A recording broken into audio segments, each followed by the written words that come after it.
There's a new report showing Atlanta has the most overpriced housing market in all of the country. Housing inflation has been rising since last year. 19,000 homes, not apartments, homes in the metro are owned by 3 companies. The average house price in Atlanta was 51% higher than the expected price. Corporations have bought up much of the supply of homes, pushing up house prices while also allowing them to control the rent. The creators of these t-shirts have a message for any visitors who may still be lingering. We full.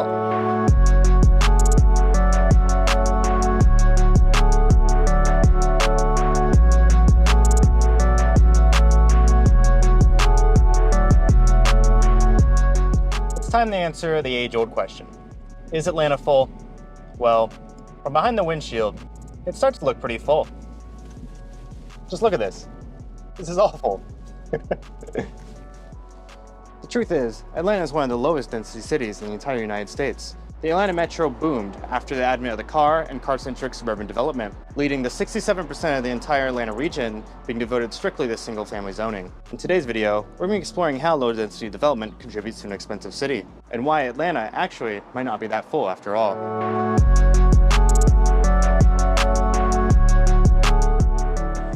Atlanta is a rapidly growing city, whether we like it or not. Atlanta's metro area just broke news for becoming the 6th most populous metro area in the whole United States, hopping over Washington, D.C. and Philadelphia in 2024 census estimates. And while Atlanta continues to put on population as it sprawls outward, luckily, the city center is also continuing to grow. Whatever it is, people are moving here and it isn't slowing down. Whether it's the weather, the people, or the wings, Atlanta's got a lot to offer as the capital of the South. And the thing is, people have got to have a place to live, whether they grew up here or not. Our main problem is, suburban growth OTP is far outpacing ITP city growth, which has long-lasting impacts on everyone involved. Growth in the suburbs through suburban greenfield development means more traffic, more environmental destruction, and an increased strain on city resources and finances. According to the Atlanta Department of City Planning, dense, equitable growth can have numerous positive impacts on our city as a whole, such as making public transportation more viable and more expansive, improving land use to make it easier to operate neighborhood shops and businesses, and in general, make Atlanta a more people-oriented place. Remember, you're not in traffic. You are traffic. The way we build and house our cities really does matter. Luckily, Atlanta's not been afraid to answer all this growth by building new housing. Fulton County alone built 14,000 new housing units just in 2022. And in 2022 itself, the metro built more multifamily housing than it has in 30 years, building 21,000 total multifamily units just in 2022. But is it enough? All the data points to no. Everyone's starting to feel the pressure. Rents and mortgages are going up like it's no one's business. And between 2010 and 2019, according to Rent Cafe's averages, average rent has gone up 60% since 2010. And with the Atlanta Regional Commission estimating that the metro will put on 9 million new residents by 2050, traffic is going to get worse. According to the City of Atlanta's Equitable Needs Study, between 2010 and 2018, the city was able to build around 17,000 new housing units. To make matters worse, only about 20% of those units were actually affordable to people making under the median income of $45,000 a year, which covers nearly 45% of the Atlanta population. What this all adds up to is nearly 47% of Atlanta's residents spending more than 30% of their income on rent, according to the Atlanta Department of City Planning and the U.S. Census. That's a 16% increase since 2010. What a time to be alive. The cost of purchasing a home, that monthly payment is 52% higher than rent. The difference in the two payments is half of my monthly income. And for Cedric, this is all frustrating. As a college-educated 26-year-old man, feeling that the American dream has changed from a house with a picket fence to something much more basic. To make matters worse, with such a red-hot housing market, billions of dollars of Wall Street-backed speculation have entered the Atlanta metro. Per an investigation by the New York Times, the news outlet revealed that tens of thousands of single-family homes in the area are being bought and held by private equity firms that intend to hold and extract wealth out of these properties. Nearly 65,000 single-family homes have been purchased by these firms, mostly in lower income or non-white areas of the metro. They will proceed to make offers on any house under $500,000, swooping in before any individual can even make an offer on the homes. These are 65,000 units being taken straight off the market, continuing to constrict the housing supply and drive up rents for all of us. One of the most pressing issues with all this inequitable growth is the unfortunate fact. Non-white, people of color are much more disproportionately affected by the housing market than white people. As prices creep up, it becomes more and more attractive for profiteers and investors to swoop in and take advantage of lower-income neighborhoods and displace these residents for profit, i.e. gentrification. This is why affordable housing programs and other housing stabilization programs are so important. Current Mayor Andre Dickens' campaign promise was to build 20,000 new affordable housing units by 2030 and claims to already be at 40% progress in October. The thing is, progress is moving slow, especially since this goalpost was set by former Mayor Bottoms, originally set to be completed in 2026, but now has been pushed back to 2030. As this pressure increases and the city continues to fail to meet housing demands, we will continue to see growth in the outer ring suburbs, and our problems will only continue to increase. All of these factors are a part of a very large equation. Atlanta has a housing supply problem. Most cities in the US right now are experiencing a larger influx of residents than they can build housing. For example, Atlanta added 3,500 more households than it did housing units in 2019. Housing affordability can be dumbed down to simple supply and demand. A healthy housing market will have elastic supply, which is when housing keeps up with demand. But here in a housing crisis, we're experiencing an inelastic supply, leading to a major supply shortage and an increase in housing prices, along with the usual trend of inflation and increasing cost of living, has brought us to all these previously mentioned effects. This is where housing density comes in. Atlanta is one of the least densely populated cities in the US, while also simultaneously being the 6th most populous metro area. This math just does not add up, and I wonder, how did we end up here? Now I know a lot of this is a lot to take in, but I just need to understand, why is housing such a difficult issue to tackle? The truth is, all of these things are by design, and it all comes to one single thing under our political system: zoning codes. To get to the bottom of this, first, we gotta lay some groundwork.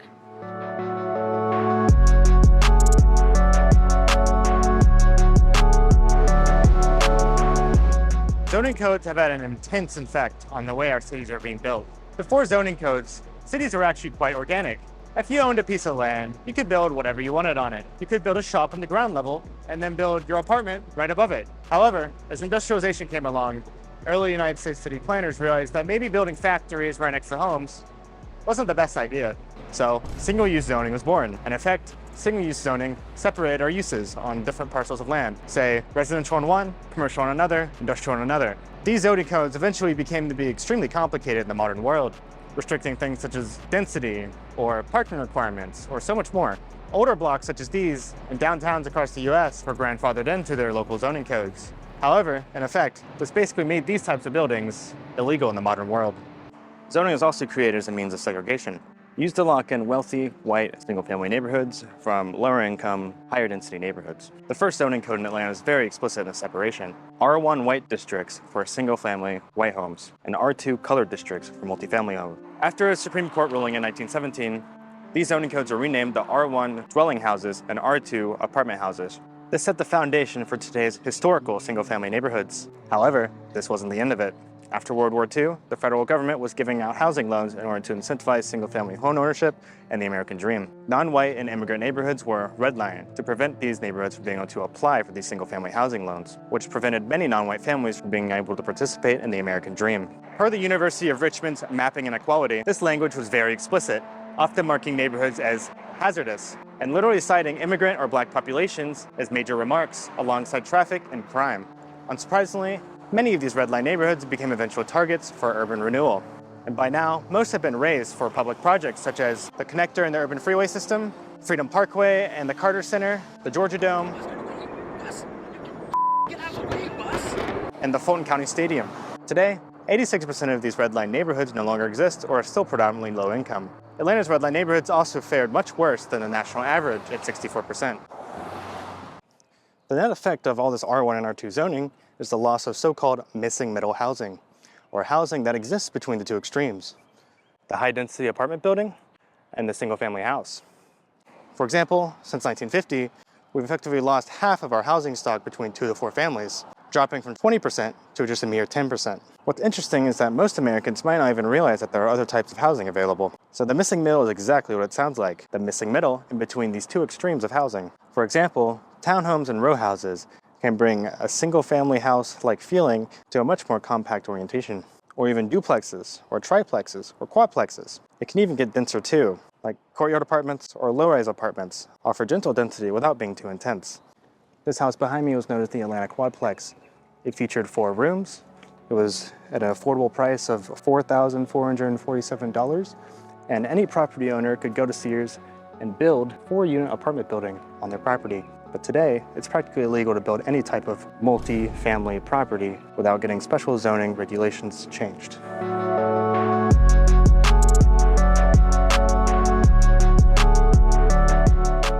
So that's how we got here. Zoning restrictions created in the early 1900s have limited our growth to ways that are just completely unsustainable. Atlanta today is now half as dense as it was a century ago. Luckily, the Atlanta Department of City Planning is very aware of all this history. Back in 2017, they created the Atlanta City Design, a published growth plan for the city to follow over the next few decades. This was translated into Plan A, an actionable set of policy goals that will inform future zoning decisions. The Atlanta City Design covered a broad range of topics, many that have already been covered in this video. But towards the end, the book recommends several primary constraints for the city as it grows. The distinction between growth areas and conservation areas, a focus on connectivity, and the idea of protecting nature and making it easier for people to exist in nature. Growth areas cluster around existing nodes of density, which covers most of the region within the Beltline, such as downtown, midtown, and most of the in-town urban neighborhoods. These growth areas also flow outward along major corridors, tracking outside the city to form clusters of density that can easily accommodate more population and create town centers and transit nodes. Conservation areas, on the other hand, are about areas that don't really need to accommodate density, either due to historical significance, productive use of the city, or are suburban and distant enough that they don't need to accommodate density. Some people will prefer a suburban and rural way of life, and luckily, there's plenty of the metro that can accommodate that. Ideally, these major corridors are envisioned along existing or newly created mass transit lines, or bikeways. They introduced this idea of #BRT, which focuses on the idea of BRT lines radiating out from the city center in between existing MARTA lines, allowing for healthy growth along these corridors alongside other transit projects. The primary theme of aligning density with transit allows for equitable and effective growth that doesn't increase population and traffic. And lastly, a major point is protecting nature and encouraging people in nature. Contrary to popular belief, dense urban areas are much better for the environment than continued suburban sprawl. Atlanta's nickname is a city in the trees, and the Atlanta City Design hopes to increase public spaces, public art, small park space, and create several new large park spaces within the city limits. This is all great and all, but let's be real. This was all written in 2017, and a lot has changed since 2017. The actual city zoning code hasn't been updated in nearly 40 years, and Plan A is essentially a plan within a plan for the Atlanta Civic Circle. This is all a bit confusing, but ultimately, the Atlanta City Design and Plan A exist to inform the upcoming zoning reform bill, labeled by the city as ATL Zoning 2.0. It can be hard to visualize what this zoning reform policy could actually look like once it's on the ground. In 2019, the Department of City Planning laid out lots of useful information online through the resource known as Atlanta City Design Housing, one of the main primary sources for this video. The first step is ending single-family zoning across the board within all the growth areas and growth corridors. The good news is, per Atlanta Civic Circle, the city is looking to do just that and legalize most missing middle housing types, including duplexes, triplexes, quadplexes, basement apartments, and much more. According to the Department of City Planning, 11,500 units could be created if only 15% of existing single-family home properties added an additional unit. Additionally, loosening zoning requirements can make it easier to run neighborhood-sized businesses. Some of the most beloved areas of the city are small commercial strips like these that popped up around former streetcar stops, such as Little Five Points, Virginia Highlands, or the East Atlanta Village. It would be illegal to build today under Atlanta's current zoning conditions. Embracing moderate density and town centers within the growth areas makes it much easier to support small-scale walk-to businesses, such as coffee shops, restaurants, and small corner stores. The second step is legalizing accessory dwelling units, also known as ADUs. These allow property owners to build additional structures on their property, often in their front yard or backyard. This is done by subdividing properties into multiple properties. Corner lots are easy. You just cut the thing in half, and both properties will have street access. But single access lots are more difficult. These usually take the shape of flag lots, which are flag-shaped lots that allow for street access from behind the existing house. This process is already allowed for duplexes in the city to split properties. And certain neighborhoods already allow for ADU construction. However, rules are fragmented. Standardization of ADU allowance and incentives is a no-brainer. The best place to build higher density housing is near mass transit. And the simplest way to achieve this is to increase the incentives for transit-oriented development, or TODs. Most Atlanta MARTA stations are surrounded by seas of parking lots and are mostly unused. Luckily, MARTA is currently pushing for transit-oriented development in most of these parking lots, the most recent being the Edgewood side of Edgewood Candler Park Station and the upcoming Indian Creek TOD project. Parking minimums infamously force developers to build in excess of parking in almost all of the properties they construct. Luckily, Atlanta is actually fairly progressive when it comes to parking reform, or there are actually no parking minimums in downtown, midtown, and within every half mile of a MARTA rail station, and most recently, along the entirety of the Atlanta Beltline. But developers still build a lot of parking. We need to implement stricter maximums and greater alternatives to driving. Luckily, I've already made a video on this subject, so check it out after this video. Lot size requirements require properties to have lots of a certain size, forcibly keeping density low and costs high. These lots generally make it more difficult to build compact housing, so simply allowing a division of lots in order to build more properties or ADUs is a no-brainer move.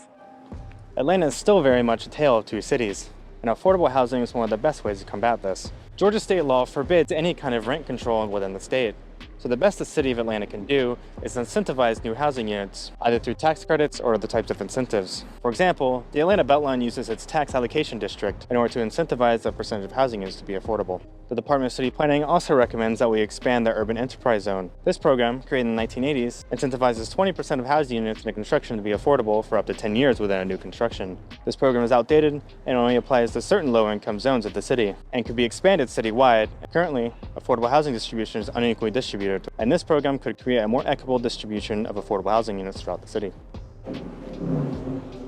Lastly, as of 2019, the City of Atlanta's public agencies own 259 vacant lots. That total to 363 acres of land, all within the growth areas. For example, last year, Mayor Andre Dickens authorized the quick build construction of Melody Bloodsworth, a transitional housing project made up of 40 shipping containers at the publicly owned 184 Forsyth Street property. These are ample locations for affordable housing projects and could be used as a type of subsidy to build low-cost housing in high-cost areas.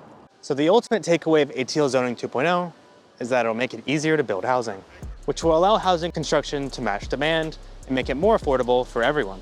But probably the biggest barrier to building more housing and this upcoming zoning reform are the property owners within these neighborhoods, who have a major incentive to keep housing supply low and prices high. Obviously, changing long-standing property laws that benefit these homeowners proves to be difficult. These people work within their neighborhood planning units to strike down proposed projects, and generally hold back the density of their neighborhoods, all in the name of property values.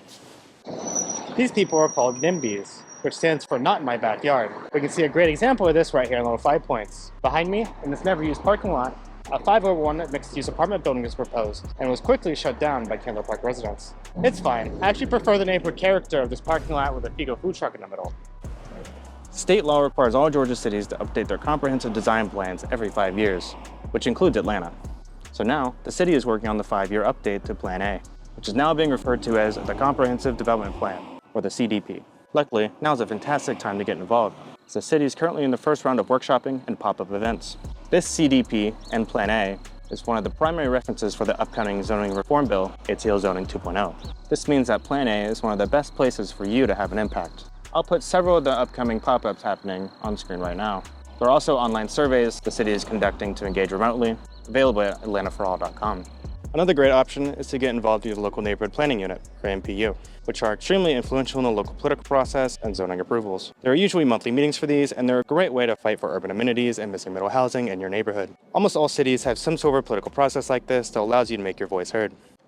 If there's one thing to take away from this video, it's that housing affordability is directly related to the suburban lifestyle we've cultivated here in Atlanta. It's fine to want a suburban lifestyle, but let's keep the suburbs in the suburbs and encourage a dense, transit-connected city in the growth areas that can support it. Ultimately, it's time to break away from the post-war propaganda that is the stereotypical American dream, which is the classic American single-family starter home. Legalizing more types of housing will bring the American dream back into the modern age. I'll conclude with an example. All memes aside, Austin, Texas is building a lot of housing. And I mean, seriously, look at this chart. And guess what? Austin's average rents are actually going down. Let that sink in. Over the past year, Austin, Texas has abolished single-family zoning and legalized missing middle housing up to 3 units across the entire city. It's almost poetic. Any city can do this, and if Atlanta does the same, we can grow into an equitable city for all people, except Cybertruck owners. They can stay in Austin.